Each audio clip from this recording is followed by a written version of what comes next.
Japan में बांसों का बड़ा प्रेम है और गुरु कहता है जैसे बांस की शाखा पर बर्फ पड़ जाती तो बांस उसे झकझोरता थोड़ी है, बांस वजन में झुक जाता, झुकता जाता, झुकता जाता। एक घड़ी आती बर्फ खुद ही सरक जाती, फिर बांस अपनी जगह उठ के खड़ा हो जाता है। ऐसा ही तीर तुम खींच के खड़े रहो, खड़े रहो, खड़े रहो, खड़े रहो, एक घड़ी आती तीर अपने से छूट जाता है, जैसे बर्फ सरक जाती। वो उसकी समझ में नहीं आता। उसने बड़े उपाय किए। वो 1 महीने भर की छुट्टी लेके दूर समुद्र के तट पे चला गया। वो आदमी कुशल है, होशियार। उसने कहा कोई तरकीब होगी इसमें, क्योंकि गुरु का हाथ बिल्कुल छूट जाता है। तो उसने तरकीब साध ली। 1 महीने उसने कई तरह के उपाय किए, उसने एक तरकीब खोज ली। वो तरकीब उसने ये खोजी कि तीर को खींच के वो खड़ा हो जाए और हाथ को इतने धीमे से छोड़े, इतने आहिस्ते से छोड़े कि छोड़ने का पता ना चले, धीमे से छोड़ दे और तीर छूट जाए।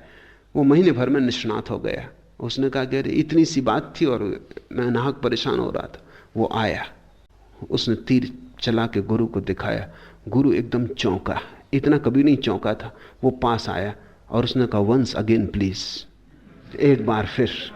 ये भी डरा, हैरी गेल भी डरा कि शायद उसने कुछ गड़बड़ हो गई या क्या। तीर छूटा तो बिल्कुल सही। गुरु को भरोसा ना आया कि ये छूट नहीं सकता, क्योंकि ये तो छूट ही तब सकता है जब ध्यानस्थ चित्त हो। ये तो ध्यान तो चित्त है नहीं अभी।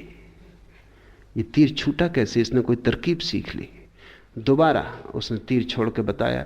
गुरु ने उसके हाथ से प्रत्यंचा ले ली और उसकी तरफ पीठ करके बैठ गए, जो कि जापान में बड़े से बड़ा अपमान है जो गुरु शिष्य का कर सकता है, पीठ करके बैठ जाना।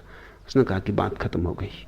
15 दिन तक बड़ी मिन्नतें की गुरु की, आदमियों से खबरें पहुंचाई। उसने कहा कि नहीं, जब शिष्य गुरु को धोखा दे तो फिर कोई उपाय नहीं। हेरिगेल ने लिखा मैंने धोखा दिया नहीं था। ये पश्चिमी और पूर्वी बुद्धि का भेद है।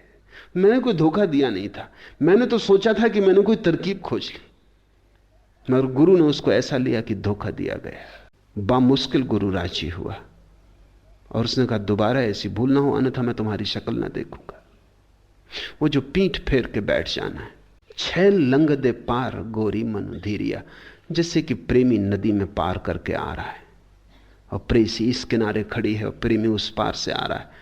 नदी तेज है, भयंकर उसका प्रवाह है या वर्षा की बाढ़ है, उतुंग तरंगे, और गोरी का डर और गोरी का मन कप रहा है कि पता नहीं प्रेमी पार कर पाएगा, नहीं कर पाएगा, नदी बहा तो ना ले जाएगी। वो संकित है, वो आश्वस्त नहीं।